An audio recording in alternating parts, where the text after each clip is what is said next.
जाते मुमा गोरी आऊ रचावे लारी जोड़ी सुवादा जाते मुमा गोरी आऊ रचावे लारी जोड़ी मोर पान के अड़बड़ जा दूरे मैं पान वाला बाबू मैं पान वाला बाबू मैं पान वाला बाबू।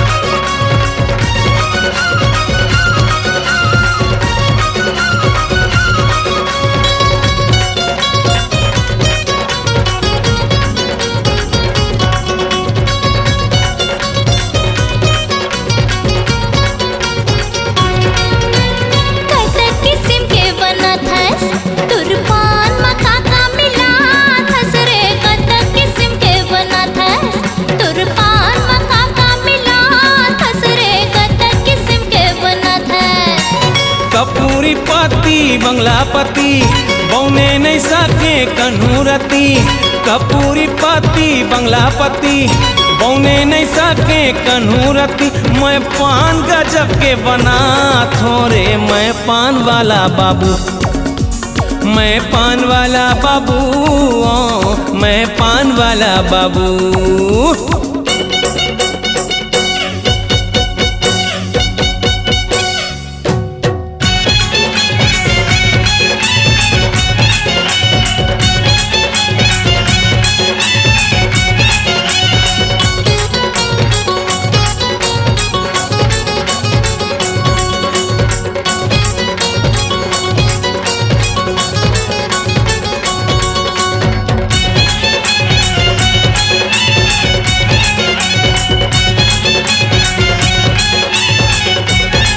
मैं वो छत्तीसगढ़ के हीरो फिर भी पाछू पाछू तोर फिरो मैं छत्तीसगढ़ के हीरो फिर भी पाछू पाछू तोर फिरो मैं छत्तीसगढ़ के हीरो।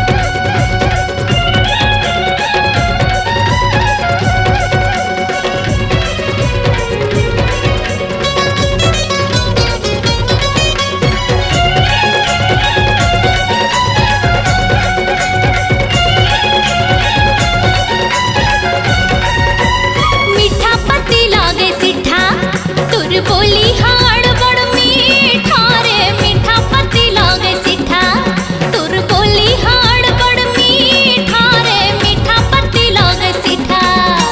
पान बनारस वाला खवावे हीरो अपन हीरोइन ला मनावे पान बनारस वाला खवावे हीरो अपन हीरोइन ला मनावे मैं पान में जादू चला थोरे मैं पान वाला बाबू मैं पान वाला बाबू मैं पान वाला बाबू।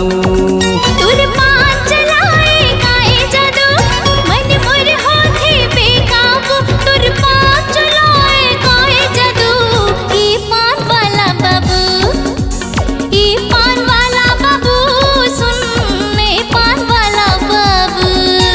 सुवादा जाते मुमा गोरी आऊ रचावे लारी जोड़ी सुवादा जाते मुमा गोरी आऊ रचावे लारी जोड़ी मोर पान के अड़बड़ जा दूरे मैं पान वाला बाबू मैं पान वाला बाबू।